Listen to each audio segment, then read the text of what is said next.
Okay, welcome everyone to my first impressions of Realpolitiks. So I have to re-record this because the audio just got fracked up in the last one. But I wanted to give you guys a heads up. This is first impressions of this game. It originally came out on iOS a couple weeks ago, and it was originally a desktop game. They just ported it over, and I wanted to give it a look at it because when I was reading the description, it sounded and it felt like I don't know if you guys remember Superpower from it's a PC game that came out in the 2000s. This game kind of has that feel toward it based upon the screenshots and the description. So, I wanted to give it a heads up here. So, first impressions kind of thing. So, let's rock and roll. It's made by Jujubee.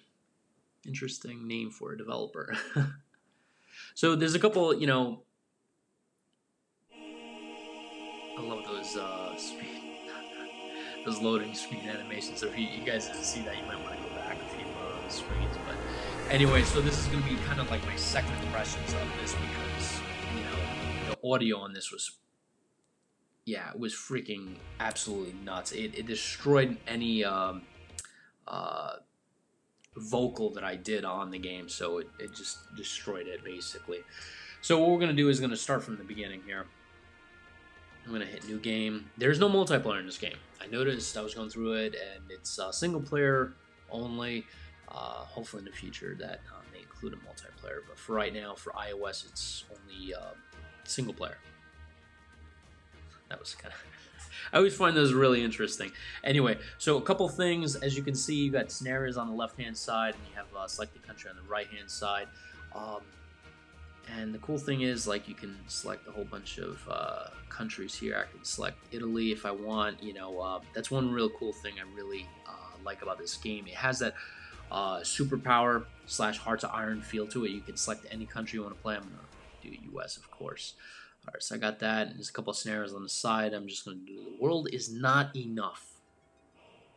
That's the German Prime Minister here. So if I'm talking just rushing through this I don't mean to sound like I'm rushing right through it, but honestly, guys, I recorded 30 minutes of the gameplay, and the daggone software I used to record this, daggone didn't freaking... It recorded the freaking music over my freaking vocals, so that's not gonna fly. Anyway, so a couple things that I noticed right away on this game is, well, first let's go in the pros. The one thing that I really love about this game is how deluxe it is. So this game retails for $6 on the App Store, $5.99, right? And the cool thing about it is you can choose any country you want to play, right? So look at all these countries. You got all of Europe there.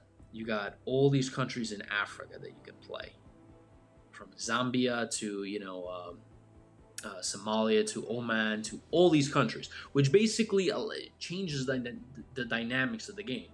If you're playing US for an entire scenario, and these scenarios can last for a long time. I mean, this is not a game that you're gonna finish in 6 minutes. This is not Angry Birds, right?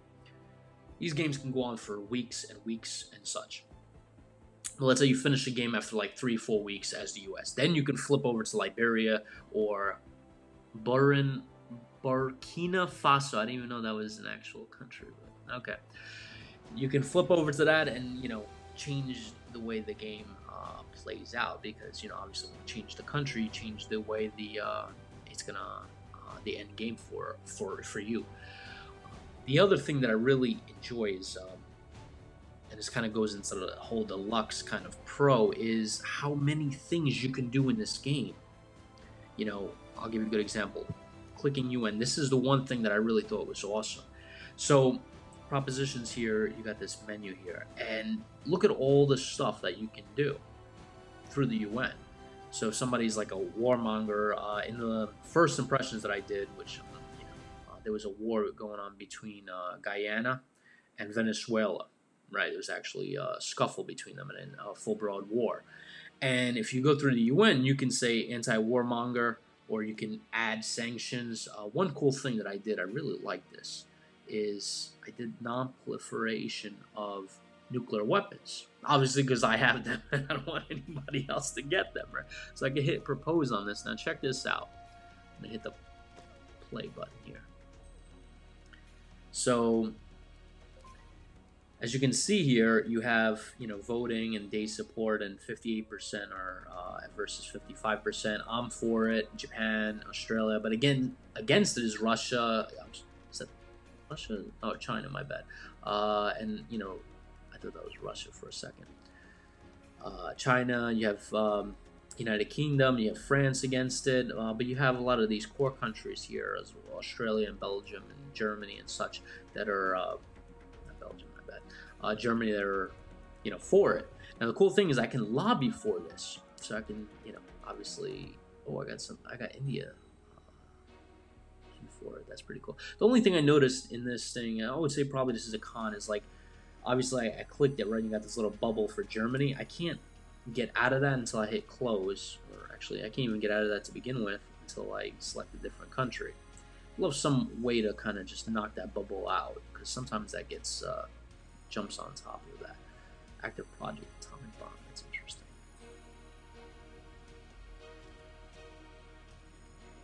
Ooh, this is new. Hold on, stand by. As long as foreign governments support terrorist groups, our people will not be safe. They demand action against this threat, reverting their system to democracy to permanently fix the problem.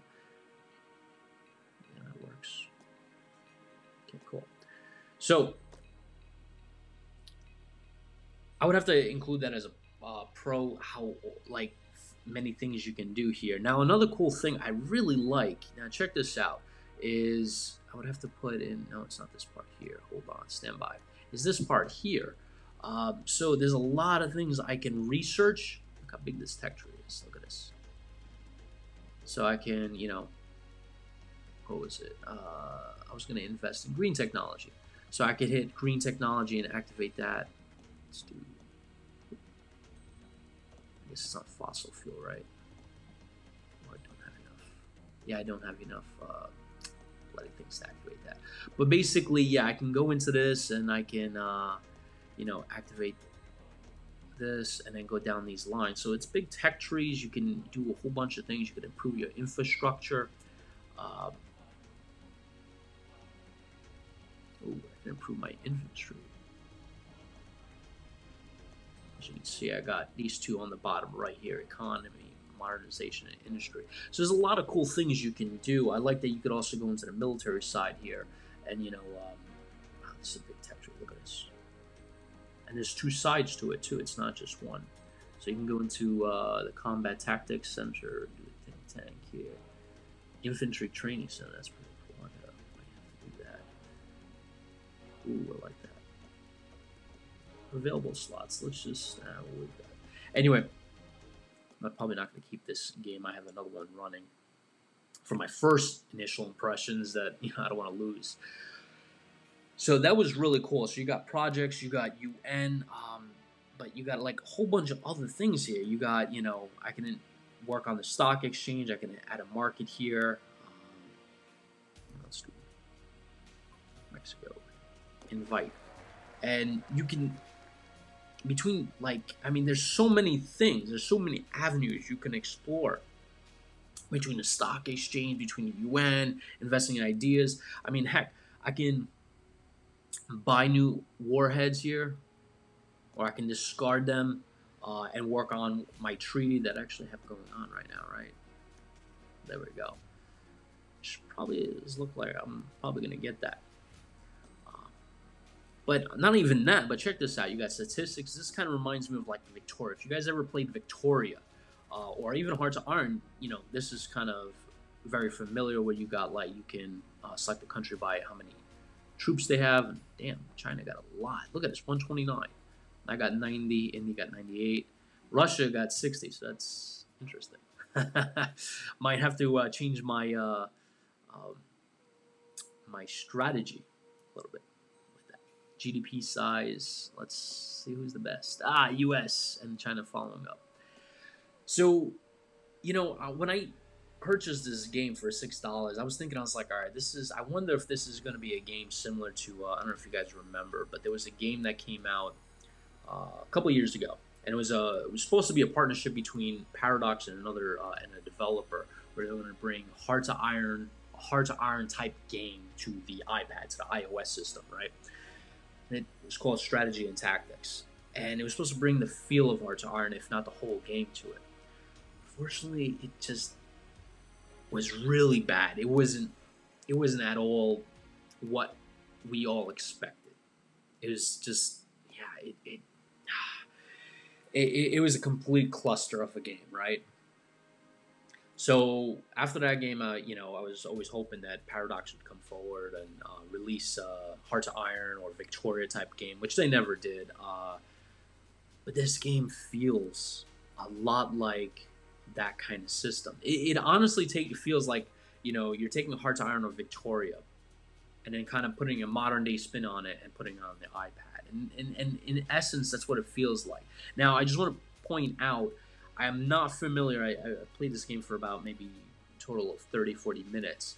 I'm not familiar, like, obviously I can't select an individual fleet here, right? Because I got fleets, I got ships and armies in the U.S. I haven't played with the military component too much, right? So if I want to invade Russia, I'm not 100% on how that's going to work. If I select an individual province, double tap, you get these icons here, and obviously none of them are military. You can click here.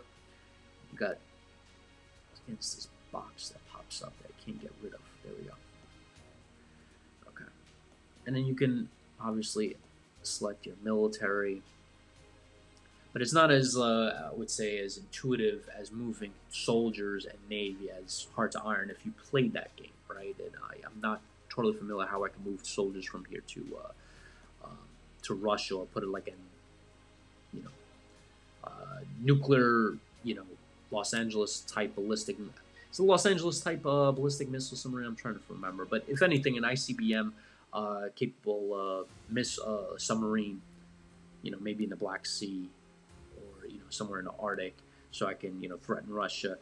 I don't see the capability for doing that as intuitive as I would like. Where I can select like Norfolk here, and then select a couple of nuclear-based ballistic missile submarines, and then send them over to this area here, and then do patrols and go silent and such. So I haven't figured that out. I'm not sure if it's in this game yet, but after 30-40 minutes, I haven't been able to spot that. But the cool thing about it is I always get amazed by when I'm going through this game is how much detail there is. Like right now here, just looking at the economy here, I can't get rid of this daggone pop-up here. I have money, 222, 455. I can take a loan, pay a debt. I can, gives me my GDP size, gross domestic product growth. I mean, this thing is pretty owned, used, available. I mean, this is a deluxe game, and honestly, for $5.99, it's pretty big. I'll be honest. I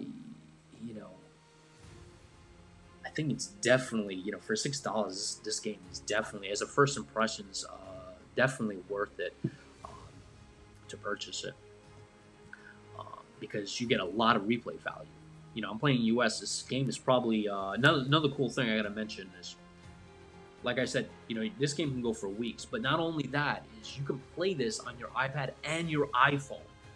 They have cloud-based saves, so I'm gonna jump right here, and you can see I have a saved game that I'm playing US for my first initial impressions that I could continue on my iPhone. So, for example, if you are at the office and you're playing on your iPad, and you wind up in a bar after work, and you're like, you know what? I got about 20 minutes. I'm gonna enjoy this nice cold beer, and I want to play this game. You can do that, and I like that. It's pretty sick, and it's cross progress save. So after you get out of the bar, you get home, you continue right back on your iPad. So that's really cool. Really like that. The only cons that I notice is, like, I guess that little box that pops up. So if I click this, I can't get rid of this little box on the left-hand side where it says economy. I can't. Wish I could just get rid of it, but until you tap something else, you can't get rid of it. It's a small little thing. Quick patch update will fix that. The other thing that I noticed, which might be a little bit more, is I'm running an iPad Air 2, right? And I'm going to show you it's not as responsive as I would like. So for example, if I zoom in, you can see the frame rate drops below 30 frames. It's kind of stutters. It's not as fluid as I would like it. So that's the only thing I noticed. That comes in specifically when I'm moving. I noticed this when I was moving statistics. If I'm flying through the scroll bar, hold on. If I'm trying to move it faster, it doesn't do it. See, as you can see, it's if I do it faster, it's not even moving. It can't. Now I don't know if that's the engine of the game or if that's just my iPad. Now, in terms of Geekbench score is basically how much power this iPad has. It roughly is around 3,900 to 4,000. Now, what does that really mean? It's basically half the power of your laptop, right? Your generally 13-inch laptops from HP, Dell, and such, generally roughly are between 6,000 to 8,000 in terms of Geekbench. This is around 3,900, 4,000. Now, the new iPad Pros, if you're running a new iPad Pro 10.5 inch, that's, the Geekbench score on that is like around 9,000. So if you're having the same problem on there, then then it's the engine. But I can't test that out because I don't have that new iPad. And I don't have the PC version of the game yet. I'm thinking about picking it up, kind of test it out on my MacBook Pro, which should be able, will undoubtedly be able to handle any type of heavy graphics load because my MacBook Pro is be able to run Battlestar Galactica and really good quality too, the internal graphics chip. So basically what I'm trying to say is, guys, honestly, this game is very deluxe. The other con that I would have to say is I would love, you see this box on the top right next to where it says Canada, it says all about the numbers. This is kind of like your news ticker, kind of similar to Hearts of Iron, where you get that news ticker popping up. The one thing I would love is if I select it, I would love a box, it's a drag to drop down so I can see all of them. The only way you can kind of go through them is if by tapping that. I would like to see it kind of be able to drop down and give me a whole list of it without me having to tap through all of them. So as you can see, there's a war between Venezuela and Guyana. And I can click on this. This is really cool. So as you can see here, Venezuela is about to kick the crap out of Guyana.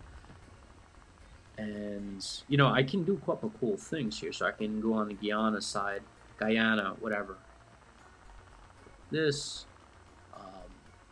Here you have invite Guyana to block. I'm not going to do that. They're both, in my last game, I looked at this. They're both authoritarian, so I'm not going to really help them out. What is this? I didn't notice that. Influence political system. Ooh, I like that.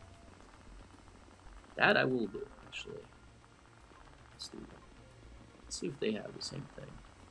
Okay, cool. I will do that. So you get them a little bit more pro-democracy here. But you can, improve relations. You can decrease relations here. And you can even go to war. Which I'm not going to do. But the cool thing is I can interact with this war because I can say, you know what? I'm going to go through the UN and I'm going to, put sanctions against, or put anti-warmonger kind of things. I can't do that right now because I have a non-proliferation of nuclear weapons. And that's more important.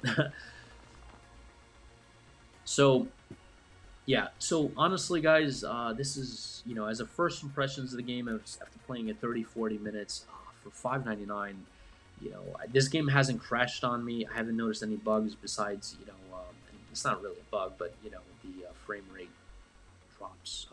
Generally, the way frame rates, when it stutters like this, that means it's below 30 frames. If it's 60 frames, it would be very smooth. It would be just, silka smooth, Honestly, guys, if you're like hesitant whether to pick this game up, $5.99, this game has a lot of value to it. This is a game, if you spend $5.99, you'd be playing it for weeks, if not months. And the replay value is beyond for years because, you can choose Peru, you can go to Ecuador, you can, play United Kingdom, you can play Somalia, whatever you want. it has that replay value where you can choose different countries, and 3 years down the line, you say, you know what, I still have this game, and I want to play. I want to get involved with the whole Middle Eastern situation, crisis. You could play Israel, Palestine, or Syria, and such. So a couple other pros I wanted to mention. I do like the music of this game. Good sound effects. I like that. I told you about the deluxe quality where you can choose all these countries. Um, good technology tree. Lots of functions. You have something similar to Hearts of Iron, where you can select terrain map. You can select political relations, society, and commerce and such. One cool thing I like is relations. So here, stand by here. All right, good to go. How does it work? I remember when I clicked relations, it kind of changed the way a lot of these countries looked. Okay, maybe I'm not doing it correctly this time, but basically, it kind of gives you a heads up on how these countries view. So there we go. Green color means friendly nations. Red means hostile. So you can see Russia's not. It's a little hazy there, and you got all of Europe that's more green, and Middle East is a little bit less and such. So really cool stuff. Hearts of Iron kind of effect where it's Mexico's not that great here, and you got South America's pretty much good to go. But you got that Hearts of Iron feel where you can change different maps. So that does it for this first impressions. I will come out with a full review of this game, guys, next week or two as I play it. This is honestly a great, at least for me, when I go, hit the bar or something like that. It's a great game where I can just pick it up on my iPhone and play a couple turns with my friends to get there and such. But that does it for me for this first impressions, guys. I hope you enjoyed it. I will catch you in the next one. See you then. Love those.